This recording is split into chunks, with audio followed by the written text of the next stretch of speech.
Olá, sejam muito bem-vindos.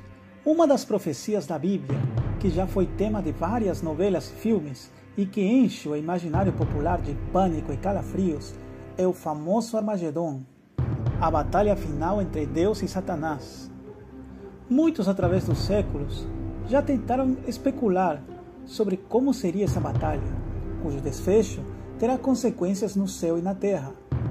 Neste vídeo, iremos abordar este assunto, mas antes, não se esqueça de se inscrever no canal e curtir o vídeo, para nos ajudar a espalhar a mensagem. Então, sem mais delongas, vamos começar. O termo Armagedon é a junção de duas palavras em hebraico, Ar e Megido, que na tradução quer dizer montanha de Megido. Megido é uma cidade dos tempos do Velho Testamento, que foi palco de inúmeras batalhas ao longo dos séculos, entre Israel e os seus opressores. Mas a principal batalha que ocorreu nesse lugar é a conhecida batalha espiritual entre os profetas de Deus e os profetas de Baal. Curiosamente, o palco dessa batalha foi o Monte Carmelo, que é uma montanha da cidade de Megido. Naquela oportunidade, o profeta Elias enfrentou 450 profetas de Baal e 400 profetas de Áxera. O desafio consistia em que devia chover fogo do céu e consumir o sacrifício oferecido. O Deus que conseguisse fazer isso seria o Deus de Israel. Os profetas de Baal e Áxera não conseguiram fazer chover fogo do céu, mesmo se automutilando, gritando e fazendo preces o dia inteiro. No entanto, Elias mandou jogar litros de água em cima do sacrifício, orou ao Senhor e no instante fogo do céu consumiu o sacrifício e o povo matou os profetas de Baal, finalizando um período de seca que gerou fome em Israel por 7 anos. Após lembrarmos o acontecimento mais importante ocorrido naquela montanha de Megido, vamos ao texto de Apocalipse. E o sexto anjo derramou a sua taça sobre o grande rio Eufrates, e a sua água secou-se, para que se preparasse o caminho dos reis do Oriente. E da boca do dragão, e da boca da besta, e da boca do falso profeta, vi sair 3 espíritos imundos, semelhantes a rãs, porque são espíritos e demônios que fazem prodígios, os quais vão ao encontro dos reis da terra e de todo o mundo, para os congregar para a batalha, naquele grande dia do Deus Todo-Poderoso.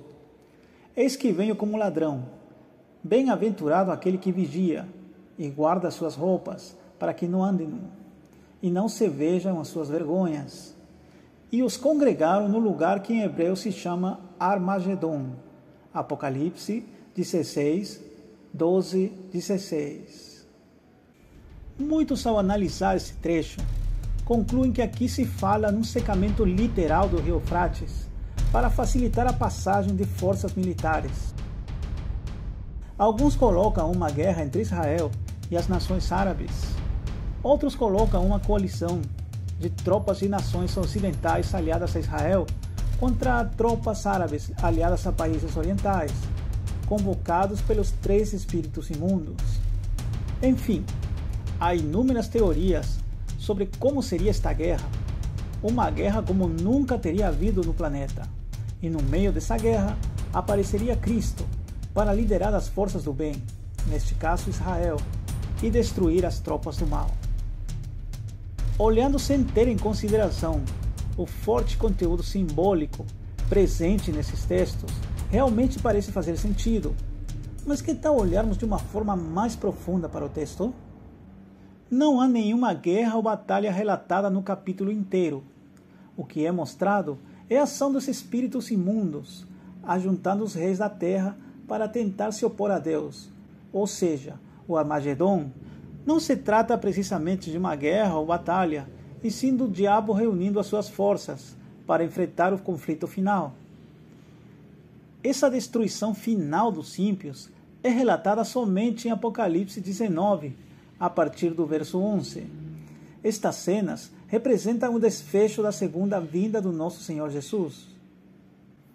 E vi o céu aberto, e eis um cavalo branco, e o que estava sentado sobre ele chama-se Fiel e Verdadeiro, e julga e peleja com justiça. E os seus olhos eram como chama de fogo, e sobre a sua cabeça havia muitos diademas, e tinha um nome escrito que ninguém sabia, senão ele mesmo. E estava vestido de veste tingida de sangue, e o nome pelo qual se chama é a Palavra de Deus. E seguiam os exércitos no céu, em cavalos brancos e vestidos de linho fino, branco e puro. E da sua boca saía uma aguda espada, para ferir com ela as nações, e ele as regerá com vara de ferro. E ele mesmo é o que pisa o lagar do vinho do furor da ira do Deus Todo-Poderoso. E no manto e na sua coxa tem escrito este nome: Rei dos Reis e Senhor dos Senhores. E vi um anjo que estava no sol e clamou com grande voz, dizendo a todas as aves que voavam pelo meio do céu: Vinde e ajuntai-vos à ceia do grande Deus, para que comais a carne dos reis, e a carne dos tribunos, e a carne dos fortes, e a carne dos cavalos e dos que sobre eles se assentam, e a carne de todos os homens livres e servos, pequenos e grandes. E vi a besta, e os reis da terra, e os seus exércitos, reunidos para fazerem guerra àquele que estava sentado sobre o cavalo branco e ao seu exército. E a besta foi presa, e com ela o falso profeta, que diante dela fizeram sinais, com que enganou os que receberam o sinal da besta e adoraram a sua imagem. Estes dois foram lançados vivos no lago de fogo, que arde com enxofre. E os demais foram mortos com a espada que saía da boca do que estava sentado sobre o cavalo. E todas as aves se fartaram das suas carnes. Apocalipse 19, 11, 21. A taça do sexto anjo faz secar as águas do rio Eufrates. Isto faz referência ao episódio da queda da Babilônia perante das forças de Ciro, o libertador de Israel, que desviou o curso do rio Eufrates, praticamente secando as suas águas, conforme Isaías 44, 27 e 28. Essa ação lhe permitiu entrar na cidade durante a noite e derrotar facilmente os babilônios.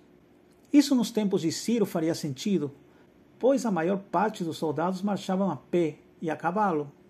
Se Armagedon fosse uma guerra literal, nos nossos dias essa ação não faria diferença nenhuma, pois temos veículos anfíbios e tanques que poderiam atravessar rios tranquilamente. Algo muito maior, por exemplo, foi feito no desembarco aliado na Normandia, durante a Segunda Guerra Mundial, onde as tropas aliadas desembarcaram na França, atravessando o Mar do Norte. Então não faz sentido tropas militares modernas esperarem o secamento de um rio para invadir Jerusalém. Mas então, a que se refere o secamento das águas? O próprio Apocalipse interpreta o sentido das águas.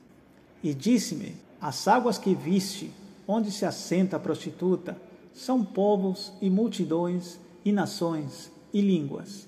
Apocalipse 17, 15. Sendo assim, podemos deduzir que o secamento das águas são povos, multidões e nações, deixando de dar o apoio ao poder da besta. Outra coisa que devemos lembrar é que o Oriente é geralmente o lugar do qual vêm coisas boas para o povo de Deus. Ciro, por exemplo, veio do Oriente para libertar Israel.